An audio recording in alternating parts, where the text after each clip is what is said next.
또 이르시되 우리가 하나님의 나라를 어떻게 비교하며 또 무슨 비유로 나타낼까?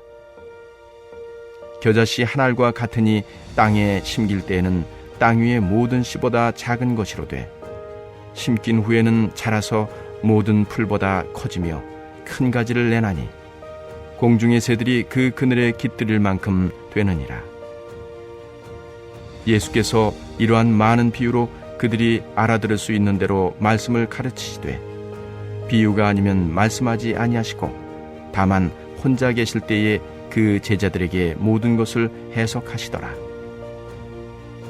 그날 저물 때에 제자들에게 이르시되 우리가 저편으로 건너가자 하시니 그들이 무리를 떠나 예수를 배에 계신 그대로 모시고 가매 다른 배들도 함께 하더니 큰 광풍이 일어나며 물결이 배에 부딪혀 들어와 배에 가득하게 되었더라.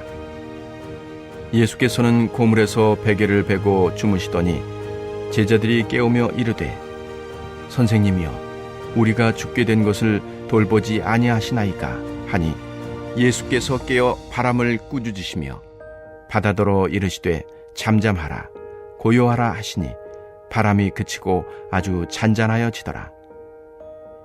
이에 제자들에게 이르시되 어찌하여 이렇게 무서워하느냐 너희가 어찌 믿음이 없느냐 하시니 그들이 심히 두려워하여 서로 말하되 그가 누구이기에 바람과 바다도 순종하는가 하였더라. 할렐루야. 말씀으로 하루를 시작하시는 성도님들에게 하나님의 은혜와 평강이 가득하시기를 주님의 이름으로 축원합니다. 오늘은 작은 자가 열매 맺는 큰 믿음이라는 제목으로 마가복음 4장 30절에서 41절까지의 말씀을 함께 나누고자 합니다. 이 시간 말씀을 묵상하실 때 그 말씀이 오늘 하나님께서 나에게 주신 위로의 말씀, 큰 능력의 말씀이 될 줄 믿습니다. 오늘의 본문 마가복음 4장 30절부터는 예수께서 씨앗의 비유로 하나님 나라에 대해 가르쳐 주시는 마지막 말씀이 됩니다. 여러분, 오늘 본문에서 예수님이 비유로 말씀하신 겨자는 팔레스타인 지역에 자생하는 1, 2년생 식물로 씨가 검고 좁쌀보다 더 작은 모양이에요. 그런데 그 겨자가 심겨서 나무로 자라면 약 3, 4m까지 자란다고 해요. 예수님은 이렇게 당시 유대 지방에서 흔히 볼 수 있는 식물을 소재로 하나님 나라를 이해하기 쉽게 가르쳐 주셨어요. 예수님은 겨자씨 비유를 통해서 비록 눈에 띄지 않을 정도로 작은 그 겨자씨라 할지라도 씨가 자라서 성장하였을 때는 큰 가지를 내어 새들이 그 가지에서 쉴 수 있게 되고 사람들에게도 뜨거운 태양을 피할 그늘을 제공해 주는 것처럼 아무리 작은 자라 할지라도 그가 하나님 나라를 선포하고 세상에 전할 때 크고 놀라운 능력을 보이며 많은 사람들에게 선한 영향력을 전해줄 수 있음을 말씀합니다. 여러분, 겨자씨와 같이 대나무도 처음에는 작은 모습이었다가 나중에 자라면 아주 큰 나무를 이루고 숲을 이루는 식물이죠. 이 대나무가 씨를 뿌리고 싹이 나기까지는 4, 5년의 시간이 필요하다는 것 여러분 알고 계셨나요? 그러다가 일단 자라기 시작하면 하루에 최대 50cm까지도 자라고 다 자라면 20m, 30m가 넘는다고 하고요. 다 자란 대나무들이 모여서 빽빽한 대나무 숲을 이루지요.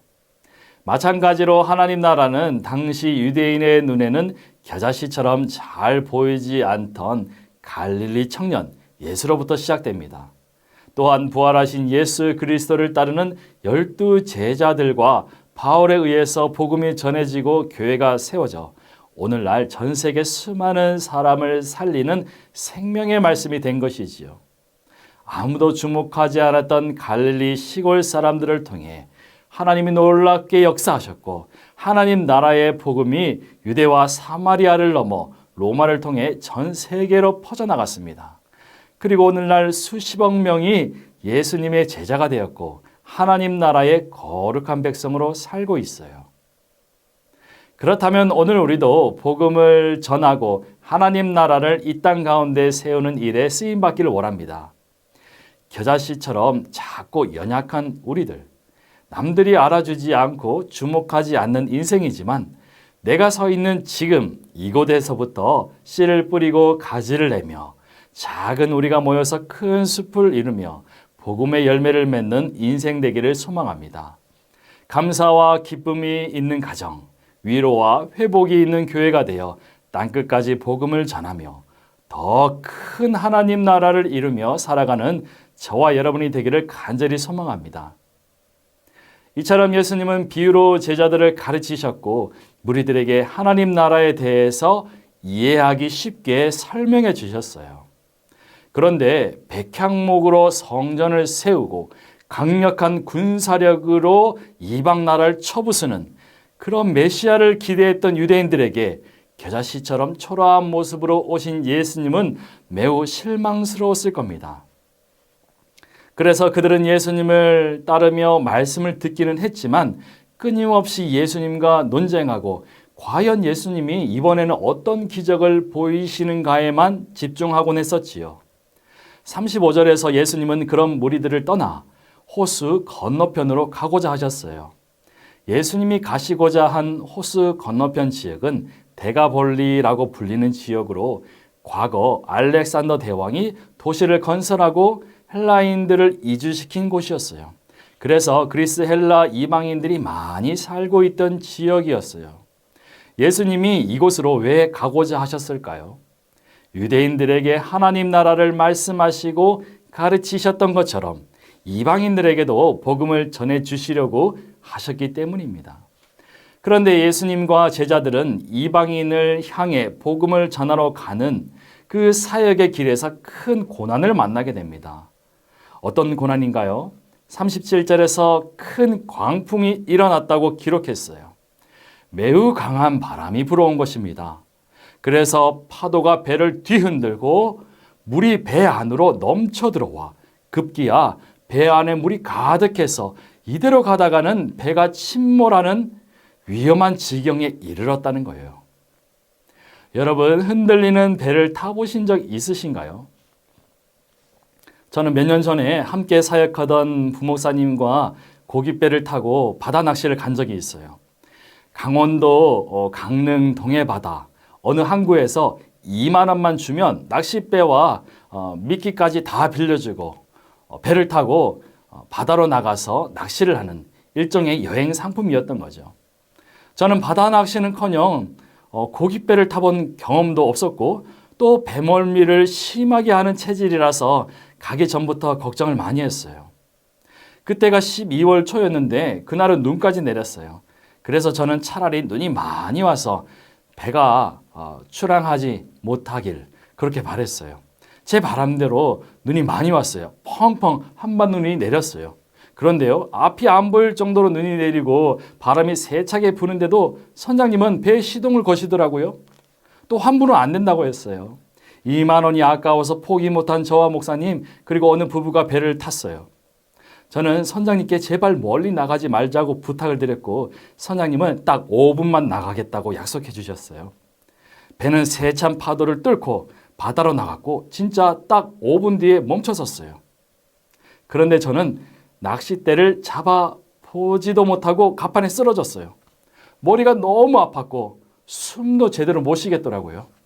반면에 함께 갔던 부목사님은 고향이 신안군 출신이라서 그런지 배가 흔들려도 멀미 한번 하지 않고 콧노래를 부르며 광어를 계속 잡아 올렸어요. 저는 정말 죽을 것 같다고 제발 돌아가자고 선장님께 말씀드렸지만 선장님은 그런 저를 보시며 이렇게 말씀하셨어요. 내가 여지껏 배멀미에서 죽은 사람은 본 적이 없어.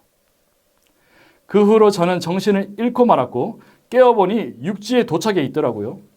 물론 부목사님이 잡은 광어를 맛있게 잘 먹었습니다만 저는 그 이후로 마가복음 4장 35절 이하 본문을 읽을 때면 제자들의 그 다급함이 그 누구보다도 잘 이해가 되었습니다. 그런데 말씀을 묵상하면서 당시의 상황을 상상해 볼 때 배를 탔던 제자들 중에서 베드로나 야고보는 베테랑 어부였어요.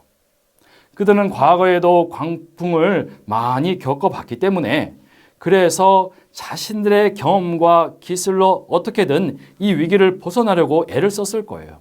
하지만 자신들의 힘으로는 더 이상 어찌할 수 없는 지경에 이르자 예수님을 깨우기 시작한 거죠. 선생님, 우리가 다 물에 빠져 죽게 됐는데 이렇게 잠만 자고 계십니까? 우리를 돌아보지 않으시고 모른 척 하시는 겁니까? 아마도 제자들은 여지껏 경험하지 못한 큰 풍랑을 만났나 봅니다. 이 정도 되면은 바닷속 악한 영이 그들을 삼키려고 일으킨 풍랑이라고 여길 정도로 세찬 바람과 큰 파도가 몰아쳤을 것이고 그들은 공포와 두려움을 느꼈을 거예요. 이제는 30년 어부도 어쩔 수 없는 상황이 되었습니다. 그럼 누가 그들을 살릴 수 있을까요? 제자들은 마가복음 1장에서 더러운 귀신을 꾸짖고 쫓아버리셨으며 2장에서 중풍병자와 손 많은 사람을 고치신 예수님의 모습을 떠올렸을 거예요. 자연스레 예수님만이 우리를 살리실 수 있다. 악한 풍랑과 거센 파도를 꾸짖으시고 우리를 구원하실 것이다. 그렇게 여기며 예수님을 찾고 부르며 도움을 청했어요. 그런데 본문을 읽어보면 제자들이 예수님을 신뢰하며 도움을 청하기는 했지만 그들의 말에는 두려움과 함께 원망도 담겨 있는 듯해요. 만약에 그들이 두려워하지 않고 또 원망하기 전에 먼저 예수님께 도움을 구했다면 어땠을까요? 오늘 우리도 마찬가지죠. 세상이 두렵고 무서울 때가 있습니다. 내 힘으로 해결이 안 되는 상황이 있어요. 전에는 내가 거뜬히 해결했던 일인데 지금은 사방이 막힌 듯 해결이 되지가 않아요. 또 하필 그럴 때면 내 주위에 아무도 나를 돕는 사람이 없습니다. 그래서 갑자기 무섭고 두려운 마음이 생겨요. 절망이 찾아오고요. 결국 모든 게 다 끝이다. 다 포기하고 싶다는 생각까지도 드는 때가 있다는 겁니다. 하지만 그때 내 옆에 누가 계세요? 주님이 계세요. 나와 함께 하시는 주님이 아주 평안한 모습으로 나 대신 비바람을 맞고 계세요. 세찬 파도가 몰려올 때는 두 팔로 나를 보호해 주시며 그렇게 풍랑과 맞서 싸우고 계심을 여러분 믿으시기 바랍니다. 여러분, 우리가 고통당할 때 주님은 눈 감고 계신 것이 아니에요. 제가 탄 고깃배 선장님처럼 저의 간청을 외면하시는 그런 분이 아니라는 겁니다. 주님은 제자들이 간청했을 때 일어나 그들을 풍랑에서 건져주셨어요. 39절 말씀을 다시 한번 읽어볼까요? 예수께서 깨어 바람을 꾸짖으시며 바다더러 이르시되 잠잠하라 고요하라 하시니 바람이 그치고 아주 잔잔하여 지더라. 아멘. 마찬가지로 우리가 인생의 파도를 만났을 때 삶의 풍랑 앞에서 주님께 간절히 기도하기를 원합니다.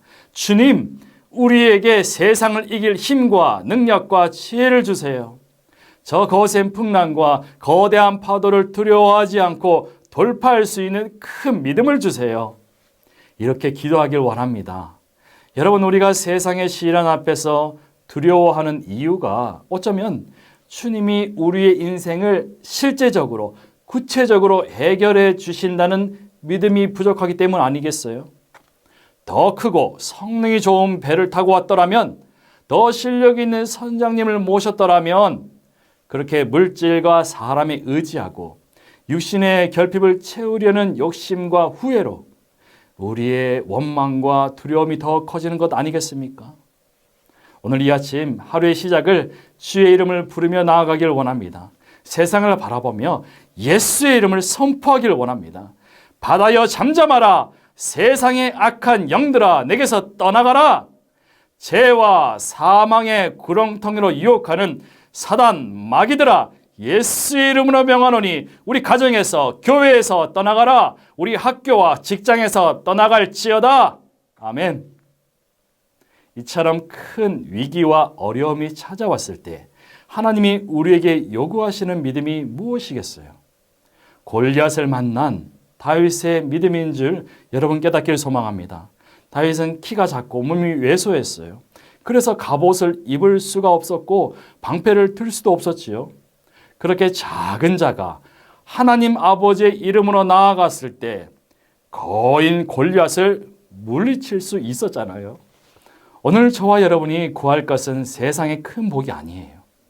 세상에서 큰 자가 되길 구하는 것이 아니라는 겁니다. 오늘 우리가 구해야 할 것은 두려워하지 않는 담대한 믿음입니다. 예수가 내 안에 있음을 고백하는 믿음, 예수의 이름으로 세상을 이길 수 있다는 담대한 용기를 구하시는 저와 여러분이 되기를 소망합니다.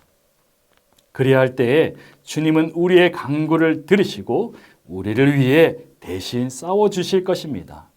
우리가 마주하는 모든 두려움과 아픔과 어려움을 잠잠케 하시고 나를 위로하시고 나를 일으키시며 저 세상이라는 바다를 나와 함께 건너서 승리의 면류관, 영광의 보좌가 예비된 하나님 나라로 인도하실 줄 믿습니다. 이러한 믿음의 고백으로 오늘 하루도 승리하시는 전주 안디옥교회 성도님들 다 되시기를 주님의 이름으로 간절히 축원합니다. 이 시간 말씀을 기억하며 함께 기도하기를 원합니다. 하나님, 세상에서 가장 작은 나를 부르시어 하나님의 자녀가 되게 하시고 예수 그리스도의 제자된 삶을 살도록 인도하심에 감사합니다. 주님의 부르심에 순종하는 믿음, 주님이 맡기신 사명을 온전히 감당하는 믿음, 무엇보다 세상을 이기는 담대한 믿음을 우리에게 주시옵소서. 두 번째 기도 제목은 전주 안디옥교회 중등부를 위해서 함께 기도합시다. 중등부가 지난 9일 화요일부터 13일 토요일까지 베트남으로 단기 선교를 나아갔습니다. 하나님, 중등부와 함께 하셔서 저들이 두려워하거나 어려워하지 않고 어디를 가든지 예수 그리스도 그 이름을 선포하고 복음을 증거할 수 있도록 강하고 담대한 믿음을 허락하시며 돌아오는 날까지 그 길을 인도하여 주시옵소서. 마지막으로 우리 한 번 더 기도하실 텐데요. 90일 성경 통독 우리 모두 다 함께 동참하여 날마다 말씀으로 승리하는 우리 전주 안디옥교회 성도들 다 되게 하소서. 이러한 기도 제목으로 함께 기도하시겠습니다.